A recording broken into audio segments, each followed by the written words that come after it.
ترانه خواستگاری. شبی گفتا پدر ای نور دیده، تو را وقت عروسی سر رسیده. مرا چون عمر باشد رو به پایان، تو را باید دهم البته سامان. پدر اصرار کرد و بنده افکار، ولی برد از پدر شد آخر کار.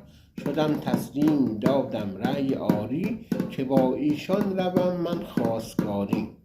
عمو جان و تنی چند از بزرگان، به سوی خانه دختر شتابان. سر راه دسته گل هم خریدیم، سپس رفتیم و تا مقصد رسیدیم. زدم زنگی و پس از لحظه‌ای در، به سوی ما گشود بابای دختر. سلام و حال احوالی شد آغاز، نطق عمو جانم شد چنین باز: ببخشید گر شدیم اسباب زحمت، به گفتا خیر هست این جمله رحمت. همانا امر خیری در میان است، دلیل این همه زحمت همان است. در آن حالت که شور میزد مرا دل، به خوشرویی شدیم دعوت به منزل.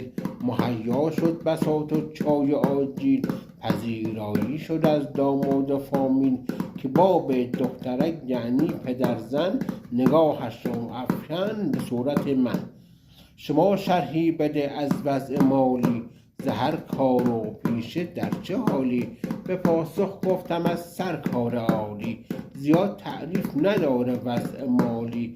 نظر بر این که من هم کارمندم، نباید من به ثروت دل ببندم. که دیدم ناگهان زد زیر خنده، که داماد عزیزم کارمنده.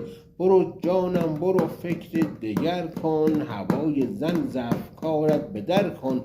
تو چون ماهی 4 تا 5 هزاری، همان بهتر به خواستگاری نیایی.